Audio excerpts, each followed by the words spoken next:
हमारा जन्म बातों में बीत जाता है, प्रपंच में बीत जाता है, हम कभी राम को याद नहीं करते।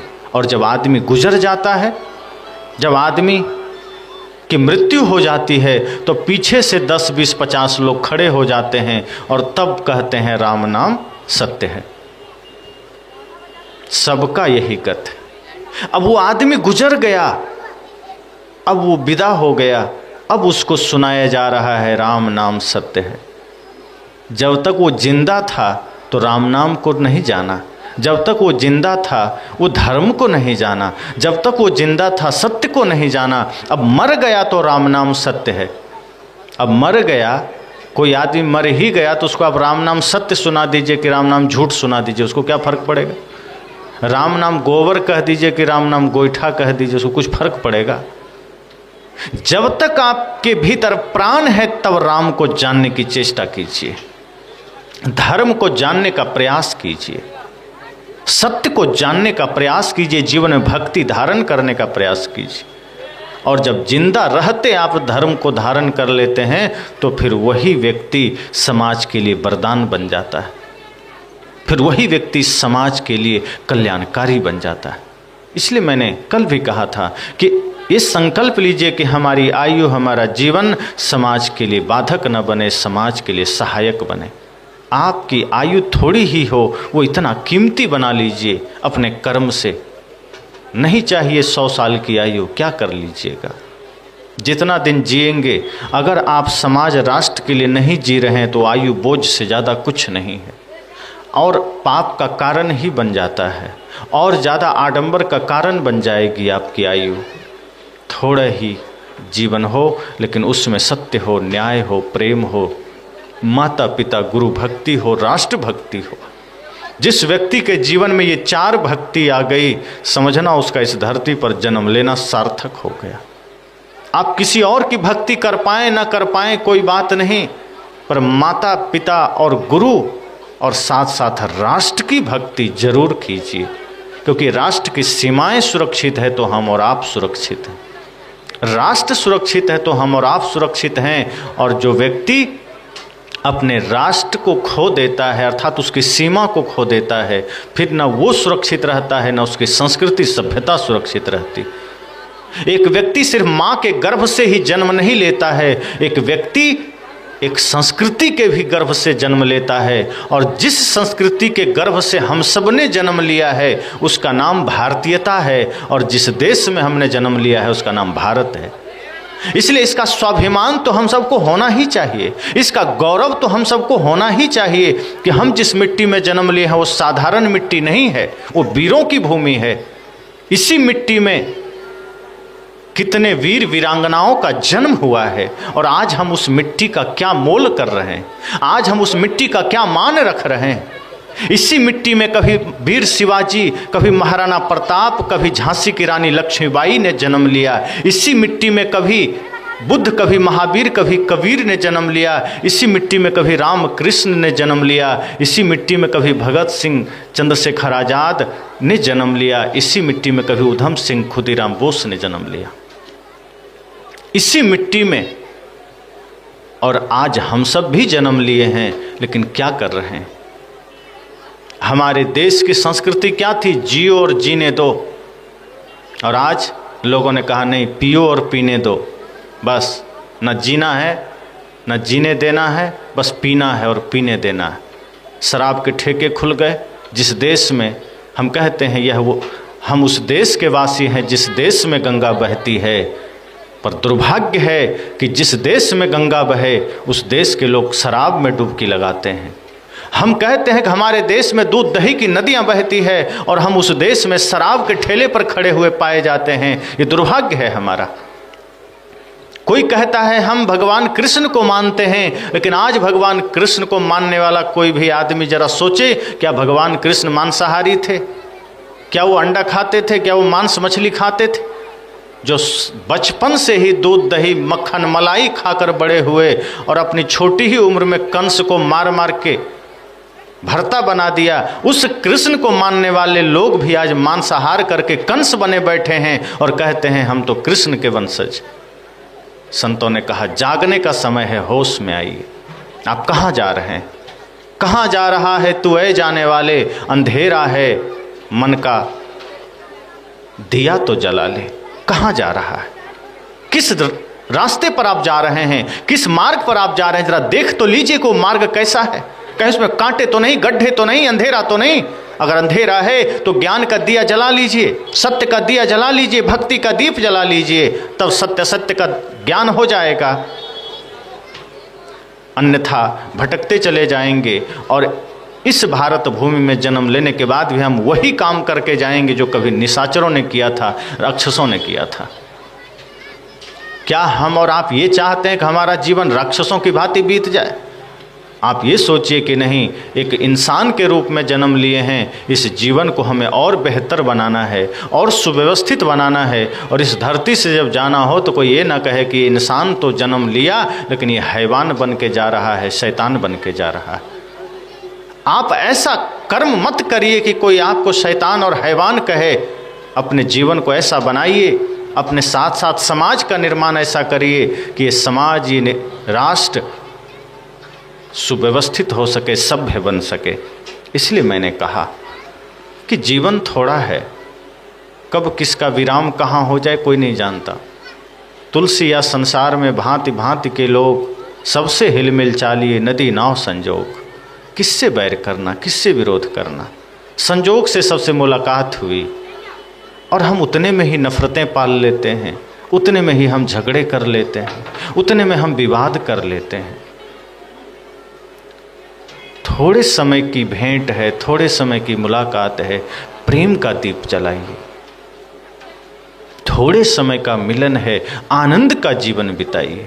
नफरतें मत पालिए, नफरतों के लिए वक्त नहीं है, घृणा के लिए वक्त नहीं है। ये जीवन प्रेम के लिए मिला है, सत्य के लिए मिला है, न्याय के लिए मिला है। वरना प्राण निकल जाएंगे, निकलने का समय निकट आ जाएगा। फिर आप कितना भी सोचिए, करोड़ों रुपया निकाल के रख दीजिए, मृत्यु नहीं मानेगी। जो समय मिला है समझिए बड़ा कीमती है, और इस कीमती समय में इस भारत की मर्यादा को रखिए। क्या जो आज हम सब कर रहे हैं, क्या यही सपना हमारे महापुरुषों ने देखा था? क्या भगत सिंह यही चाहते थे?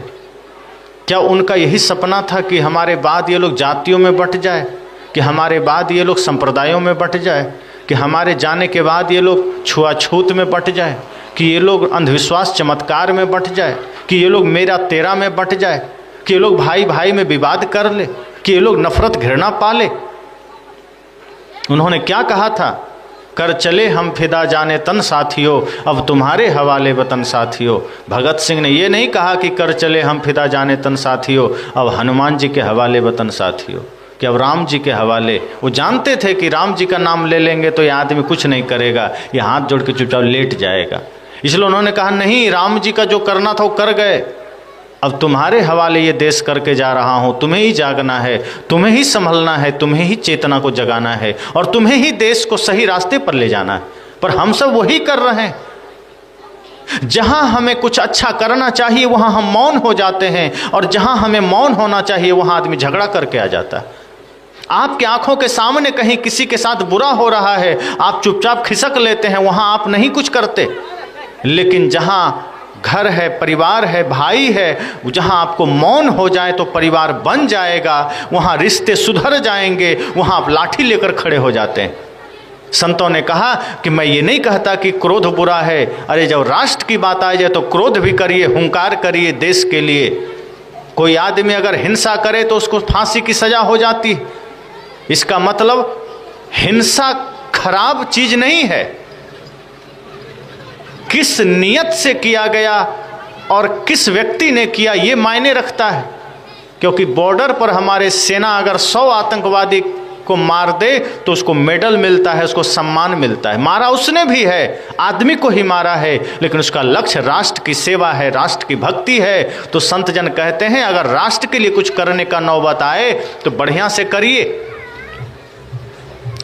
आज राह चलते कई बार माताओं बहनों के साथ छेड़छाड़ हो जाता है, वहाँ आप अपना क्रोध दिखाइए, वहाँ आप प्रतिकार कीजिए, वहाँ उनकी रक्षा में खड़े हो जाइए। इस तरह चलिए अपने को बनाकर कि आपके साए में कोई माँ कोई बहन अपने को सुरक्षित महसूस करे। आपके होते हुए माताओं को ये फील ना हो कि हम असुरक्षित हैं। अगर सीखना है अपने महापुरुषों से तो ये सीखिए और अपने भीतर ये संकल्प लीजिए, अपने भीतर ये प्रतिज्ञा कीजिए कि मेरे होते अगर मेरे सामने किसी माँ बहन बेटी पर कोई कुदृष्टि करेगा तो हम उसका रक्षा करेंगे। इस भाव से बनिए कि हम उस देश के वासी हैं जहाँ मातृवत परदारेसु का भाव जागृत होता है, जहाँ माँ को देवी का दर्जा दिया गया, जहाँ नारी को ही पूजनीय कहा गया और उस नारी पर अगर कोई उंगली उठाए तो वहाँ हम उसका उंगली उखाड़ने का सामर्थ्य भी रखें। भगत सिंह ने कहा है ना उस गीत में, खींच दो अपने खून से जमीन पर लकीर, इस तरफ आने पाए न रावण कोई, तोड़ दो हाथ अगर हाथ उठने लगे, छूने पाए न सीता का दामन कोई। क्यों? क्योंकि राम भी तुम ही लक्ष्मण साथियों, अब तुम्हारे हवाले वतन साथियों। उन्होंने कहा कि अगर कोई फिर से वो रावण वाला कर्म करने के लिए मां सीता जैसे नारी पर हाथ डाले तो हाथ तोड़ देना और ऐसा कर्म करना कि कोई छूने का साहस भी ना कर सके। लोगों ने कहा कैसे करेंगे हम? कहा क्योंकि राम भी तुम ही लक्ष्मण साथियों, क्योंकि तुम्हें अपने भीतर के रामत्व को जगाना होगा, तुम्हें अपने भीतर के सामर्थ्य को जगाना होगा, तुम्हें अपने भीतर के शक्ति को जगाना होगा। अब राम हमें बनना होगा, चलो राम के पद चिन्हों पर अब इतिहास बदलना होगा। संतों ने कहा अब तुम्हें ही राम बनना है, तुम्हें ही कृष्ण बनना है, तुम्हें बुद्ध बनना है, तुम्हें ही भगत सिंह बनना है। हाथ जोड़कर मत खड़े हो जाइए कि हम निकम्मा बन के लेट जाएं और राम जी आके काम कर जाएंगे। आदमी आज इतना निकम्मा हो गया कि मंदिर जाके कहता है प्रभु हमारे पास टाइम नहीं है, मेरा सारा काम तुम ही कर देना। भगवान को नौकर समझ लिया। मंदिर में जाके प्रार्थना करता है मेरा घर में झाड़ू भी तुम ही लगा दो, ऐसा करो झाड़ू लग जाए। डायरेक्ट नहीं कहता कि झाड़ू लगा दो, कहता ऐसा करो घर साफ हो जाए, ऐसा करो भोजन बन जाए, प्रभु ऐसा करो कि मुझे सारा काम मेरा हो जाए।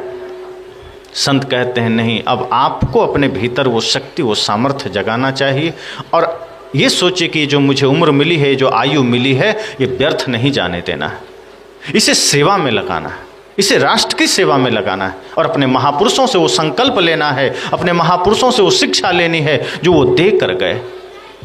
अगर कहीं से उनकी आत्माएं देखती होगी तो क्या रोएंगे नहीं? मानो कहीं से नेताजी सुभाष देखते होंगे कि हमारे देश के लोग किस तरह जातियों में बट गए, हमारे देश के लोग किस तरह स्वार्थ में पड़ गए। एक चीज याद रखिए, कोई भी समाज, कोई भी परिवार, कोई भी राष्ट्र बिखरता है, उसका दो प्रमुख कारण है, स्वार्थ और अहंकार। अगर आपके जीवन में स्वार्थ आ गया वो परिवार बिखर जाएगा, अहंकार आ गया वो समाज टूट जाएगा, वो संगठन टूट जाएगा। इसलिए अपने जीवन में कभी स्वार्थ मत आने दीजिए। स्वार्थ का मतलब है स्व अर्थ, अर्थात अपने प्रयोजन के लिए सोचना, और परमार्थ है सबके लिए सोचना, दूसरे के लिए सोचना। औरों तो यूं तो औरों अपने लिए सभी जिया करते हैं। किसी ने कहा है कि यूं तो अपने लिए सभी जिया करते हैं, अगर हम दूसरों के लिए जिए तो और बात है। यूं तो एक ही पांव पर चला करते हैं लोग, अगर दूसरा भी साथ दे तो और बात है। अपने लिए जीना बड़ा सरल होता है, लेकिन जब हम समस्त मानवता के लिए सोचने लगते हैं, वही आदमी धार्मिक हो जाता है। धार्मिक वो नहीं जो तिलक लगा के बैठा है, धार्मिक वो नहीं जो चादर ओढ़ लिया है, धार्मिक वो नहीं जो मंदिर जाता है। धार्मिक वो है जिसने प्रेम को धारण किया है, धार्मिक वो है जो सत्य को धारण किया है, धार्मिक वो है जो धर्म को धारण किया है। और धर्म क्या है? इंसानियत। धर्म क्या है? प्रेम। धर्म क्या है? सत्य। धर्म क्या है? दया। धर्म क्या है? भक्ति। जिसने भक्ति, प्रेम, सत्य, अहिंसा, करुणा को धारण किया है वो सच्चा धार्मिक है, इसके सिवा कोई धार्मिक नहीं। अगर कोई कहता है मैं मंदिर जाता हूं इसलिए धार्मिक हो गया, समझ जाना वो एक नंबर का झूठा आदमी।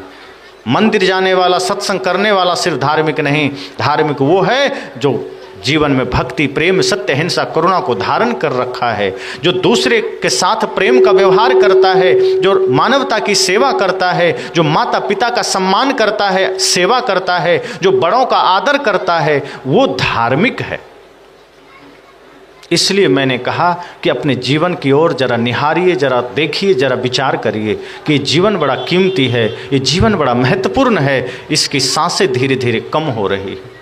एक एक दिन हमारा, एक एक पल निकलता चला जा रहा है, एक एक कदम हम मृत्यु की ओर जा रहे हैं और हमारा जीवन व्यर्थ चला जाएगा, विराम हो जाएगा, दोबारा इस धरा पर इस रूप में कभी आना भी नहीं होगा।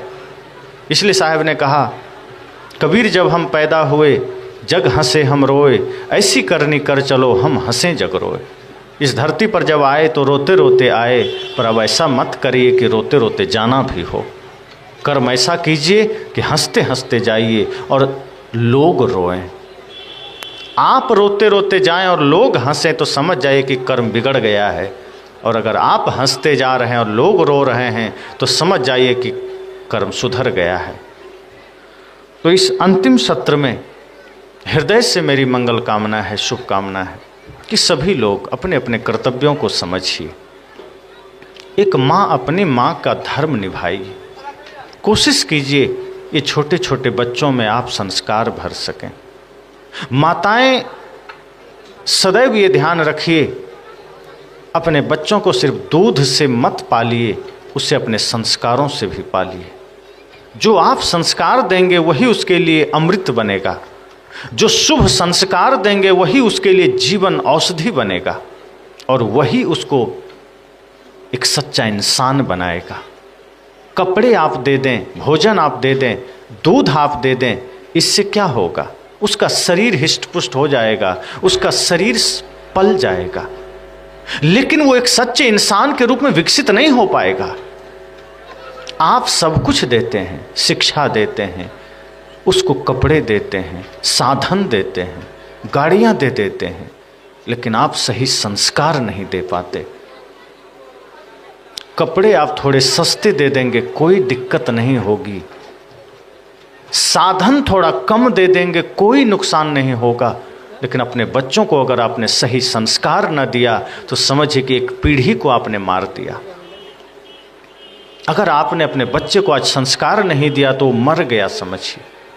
व्यक्ति की हत्या सिर्फ शरीर को मारने से नहीं होता, अगर उसे आपने संस्कार से वंचित कर दिया तो भी आदमी को आपने मार दिया, और वो असली मृत्यु है। कोई आदमी संस्कारहीन हो जाए, संस्कृतिहीन हो जाए, वो हत्या सबसे कठिन है, क्योंकि वो एक पूरे युग को बर्बाद कर देता है, एक पीढ़ी को बर्बाद कर देता है। इसलिए उसको एक टाइम भोजन जुटे कोई बात नहीं, कम कीमत का कपड़ा जुटे कोई बात नहीं, लेकिन उसको संस्कार ऊंचे दीजिए। वो संस्कार दीजिए जो हमारे महापुरुषों के मिले हैं, जो हमें हमारे महापुरुषों से हमें मिले हैं, जो हमारे महापुरुषों को मिले हैं, उन संस्कारों को दीजिए।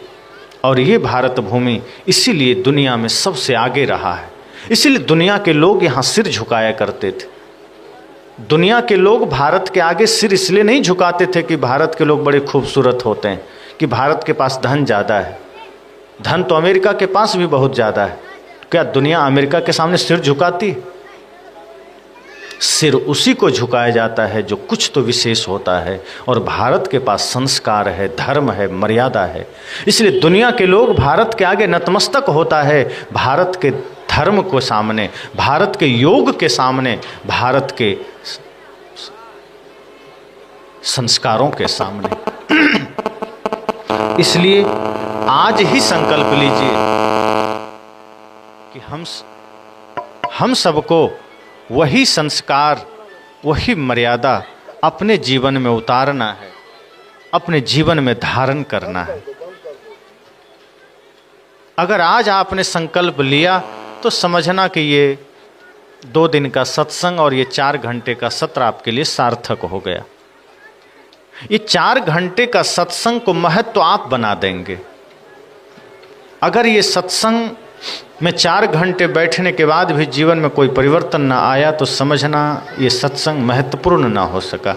बातें तो बहुत हुई, कोई बदलाव ना आ सका। इसीलिए बदलाव जब आता है तो सत्संग महत्वपूर्ण हो जाता है। जैसे किसी को प्यास लगी हो और हम यहाँ पानी रख दें और वो आदमी पानी ना पिए और वो फिर भी परेशान रहे कि मुझे प्यास लगी है, तब तक वो पानी किसी कीमत का नहीं जब तक उसकी प्यास को न बुझा दे। लेकिन जैसे ही वो पानी लेकर पिएगा उसकी प्यास बुझेगी और वो पानी कीमती हो जाएगा। जब तक ये ज्ञान परोसा जा रहा है, जब तक हम ज्ञान चर्चा कर रहे हैं और जब तक हम उसको अपने मन मस्तिष्क में उतार नहीं लेते, हम अपने चिंतन में उतार नहीं लेते, हम उस पर मंथन नहीं करते, तब तक वो ज्ञान शब्द मात्र है। लेकिन जैसे ही हम उस पर चिंतन करके मंथन करके अपने आचरण से जोड़ लेते हैं, वही ज्ञान शब्द से सत्य बन जाता है। शब्द निष्प्राण हुआ करते हैं, लेकिन जब हम उसको जीवन से जोड़ देते हैं, फिर उसमें जागृति आ जाती है, वही शब्द फिर सत्य बन जाता है। और शब्दों को सत्य हम बनाते हैं। वेद के शब्द हैं, गीता के शब्द हैं, रामायण के शब्द हैं, वो शब्द मात्र हैं, लेकिन जब हम उसे आचरण से जोड़ते हैं वो सत्य बन जाता है। अब सोचिए, कोई आदमी राम राम करके हत्या करे तो क्या वो शब्द सत्य बना? नहीं बना। जो वास्तव में राम को जीवन में उतार लेगा वो हत्या कर ही नहीं सकता। जो वास्तव में प्रेम को जीवन में उतार लेगा वो किसी से नफरत कर ही नहीं सकता। हम तो यहाँ प्रार्थना भी करते हैं और दूसरों से नफरत भी करते हैं। कितने लोग हैं जो मंदिर में हाथ जोड़े खड़ा है, प्रार्थना भी कर रहा है ओम जय जगदीश हरे, और सोचता है दूसरे का धन घटे, दूसरे का मकान टूटे, ये सोच रहा है हमारा धन बढ़े, दूसरे का मकान टूटे। तो क्या वो प्रार्थना कभी सत्य हो पाएगा? वो प्रार्थना कभी उसका प्रभु तक पहुंच पाएगा? नहीं पहुंचेगा। जब हम प्राणों से कोई चीज़ करते हैं, पूर्ण समर्पण से करते हैं, वो सब साकार हो जाता है, स्वीकार हो जाता है। ये सत्संग भी आपके लिए एक अवसर है, आपके प्रश्नों का उत्तर है, आपके जीवन की समस्याओं का समाधान है। हम लोग कभी नहीं कहते कि हम जो कह रहे हैं मान लीजिए, हम ये कहते हैं कि जो हमने कहा है उस पर विचार कीजिए, उस पर चिंतन कीजिए, उस पर मंथन कीजिए, और यदि वो बातें जच जाए, यदि वो बातें यथार्थ लगे, तो फिर वो बातें मेरी रही ही नहीं, वो आपकी हो गई। और जो बातें आपको नहीं जची, जो आपके समझ में नहीं आई, वो वापस मुझे लौटा दीजिए, फिर उससे कोई मतलब नहीं। इसलिए मेरा यही कहना है कि ये विचार आप ज़रूर सोचिएगा। जब बिस्तर पर जाइएगा 5 मिनट के लिए आंखें बंद करके ज़रूर विचारिएगा, इस धरती पर हम सब क्यों आए हैं और कब तक रहना है, और ये शरीर हमारा कब साथ देगा, कितना दिन साथ देगा, और क्या करने आए हैं और क्या कर रहे हैं। जब इतने सारे प्रश्न आप करेंगे, आपको उत्तर ज़रूर मिलेगा, और निश्चय ही आपका जो आने वाला सवेरा होगा वो बहुत ही सुंदर होगा। आने वाला सूर्योदय होगा बहुत ही खूबसूरत होगा, और उसमें आप महसूस करेंगे कि हमने एक नया जीवन को पाया है। आप महसूस करेंगे हमने एक नया सवेरा को जिया है। और जब इस तरह के संकल्पों के साथ आप विश्राम करेंगे और सुबह सूर्योदय के साथ पुनः आप संकल्प लेंगे कि आज मेरा जीवन बेहतर होना चाहिए, प्रेम में बीतना चाहिए, सत्य में बीतना चाहिए, सेवा में बीतना चाहिए, फिर आप महसूस करेंगे आपका दिन बड़ा खूबसूरत हो गया। और ऐसे करते करते पूरा जीवन खूबसूरत हो जाएगा, सुंदर हो जाएगा। खूबसूरती सिर्फ बाहर की नहीं चाहिए। हम सोचते हैं बाहर किसी पार्लर में चले जाएं, ब्यूटी पार्लर में, चेहरा सुंदर बना दे, हम सुंदर हो गए। संतों ने कहा बाहर की सुंदरता तो 2 मिनट की है। किसी ब्यूटी पार्लर में आप जाते हैं, आधे 1 घंटे के लिए आप सुंदर बन के चले आते हैं, पर वो सुंदरता क्षणिक है। जो सुंदरता विचारों से आवे, जो सुंदरता मन की निर्मलता से आवे, जो सुंदरता आपके कर्म से आवे, वो अटूट है, अखंड है, अविनाशी है, वो कभी मिटता नहीं है। माता सबरी शरीर से सुंदर नहीं थी, ऐसा कहा जाता है। उनका शरीर उतना सुंदर नहीं था, लेकिन माता सबरी का कर्म इतना सुंदर हो गया कि हम सिर झुकाते हैं। संत मीराबाई का कर्म इतना सुंदर हो गया कि उनकी सुंदरता आज भी मिटी नहीं है। लक्ष्मीबाई का कर्म इतना सुंदर हो गया कि वो सुंदरता आज भी खोई नहीं है।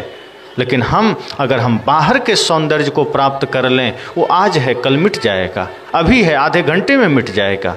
इसलिए बाहर का सौंदर्य मिले ना मिले, आपका भीतर का सौंदर्य हो जाए, और उसका एक ही केंद्र ये सत्संग है, उसका एक ही केंद्र संतों का संग है। और उसमें भी अगर हमें यथार्थ सच्चे संत का संग मिल गया तो समझिए बेड़ा पार है।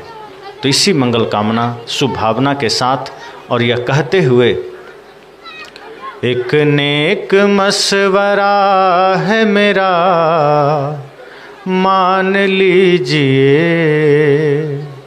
एक नेक मशवरा है मेरा, मान लीजिए। दुनिया ये 4 दिन की है, पहचान लीजिए। दुनिया ये 4 दिन की है। संतों ने ये कहा है, किताबों में है लिखा। संतों ने ये कहा है, किताबों में है लिखा। पीने से पहले पानी को छान लीजिए। एक नेक मशवरा है मेरा, एक नेक मशवरा है मेरा, मान लीजिए। दुनिया ये 4 दिन की है, पहचान लीजिए। दुनिया ये 4 दिन की है। चरणों में आके लाखों की बिगड़ी संवर गई। चरणों में आके लाखों की बिगड़ी संवर गई। 1 2 नहीं है सैकड़ों, परमान देखिए। एक नेक मशवरा है मेरा, मान लीजिए। दुनिया ये 4 दिन की है। दुनिया ये 4 दिन की है, पहचान लीजिए। पहचान लीजिए। संतों ने कहा कि संत के शरण में आकर लाखों बदल गए। कभी अंगुलीमाल बदल जाता है, कभी रत्नाकर बदल जाता है। स्वयं बुद्ध, जो कि सिद्धार्थ गौतम के नाम से जाने जाते थे, एक वृद्ध व्यक्ति को देखते हैं। उनके मन में सवाल आया कि क्या हम भी बूढ़े हो जाएंगे? सारथी ने कहा, बेशक हम सब बूढ़े होंगे। एक रोगी को देखते हैं। उनके मन में सवाल आया, क्या हम भी रोगी हो जाएंगे? सारथी ने कहा कि जो भी शरीर धरा है वो सब कभी न कभी रोगी हो जाता है। एक मरे हुए व्यक्ति को देखा। बुद्ध ने कहा, क्या हम भी मर जाएंगे? सारथी ने कहा, जो जो जन्म लिए वसुधा पर, एक दिन सब ही मरे। जो इस धरा पर आया है, एक दिन सबको जाना होगा। इस 3 घटना से सिद्धार्थ का मन मस्तिष्क डोल गया। और चौथी घटना, जब वो जंगल गए, एक संत को देखते हैं। साधारण से वेशभूषा में, बड़े ही निश्चिंत, बड़े ही शांत भाव से एक संत बैठे हैं। सिद्धार्थ ने कहा, ये कौन है? किसी देश के राजा हैं क्या? कहा नहीं। तो कोई धनपति हैं क्या? कहा नहीं। इसके पास बहुत ज़्यादा सोना है क्या? कहा नहीं। इसके पास हीरा है? कहा नहीं। तो फिर इतना सम्राटों की तरह इसके चेहरे पर तेज कैसे?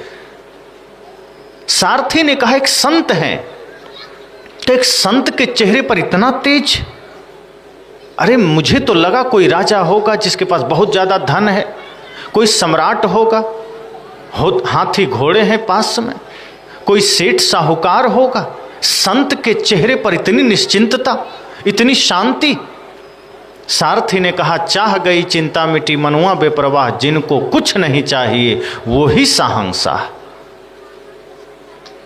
यही भाव सारथी ने कहा कि जिसकी चाह मिट गई, जिसकी कामना खत्म हो गई, जिसकी वासना खत्म हो गई, जिसकी सारी प्रकार की कल्पनाएं मिट गई, इच्छाएं मिट गई, वो व्यक्ति निश्चिंत हो गया। और जिसको कुछ भी नहीं चाहिए, सच में वही सम्राट है।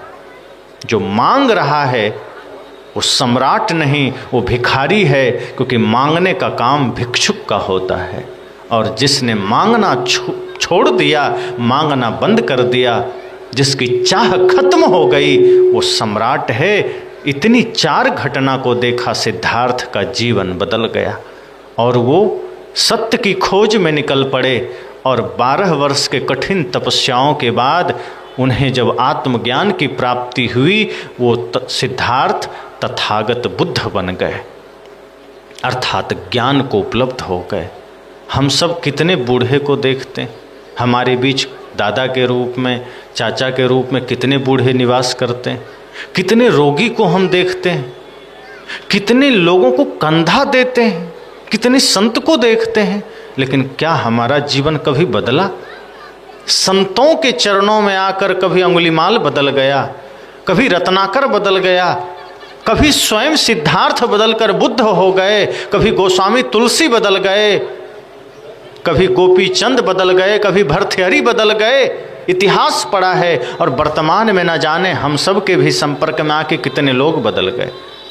पर क्या हम सब पूरा के पूरा संकल्प लेते हैं कि हमें यहाँ से बदल के जाना? हम सबको भी सोचना है कि एक नेक मशवरा है मेरा, मान लीजिए दुनिया ये 4 दिन की है, पहचान लीजिए। सिर्फ इतना जान लीजिए कि हम अस्थाई यहाँ नहीं हैं, जाना है। इसलिए जब जाना है तो बने जो कुछ धर्म कर ले, यही एक साथ जाएगा। सदगुरु कबीर ने कहा जब जाना है तो ये सोच लीजिए फिर धर्म कमा के जाना है, पुण्य कमा के जाना है। जब आप लंबी यात्रा पर निकलते हैं तो खाने पीने का सामान रख लेते हैं ना, और ठंडी है तो ओढ़ना बिछौना भी रख लेते हैं। और जब हम तो जीवन की उस महायात्रा पर निकल सकते हैं, न जाने कब हमारी विदाई हो जाए, और हम साथ में क्या रख रहे हैं? पाप का गट्ठर बांध के रख रहे हैं, अधर्म का गट्ठर बांध रहे हैं, काम क्रोध लोभ मोह अहंकार रख रहे हैं।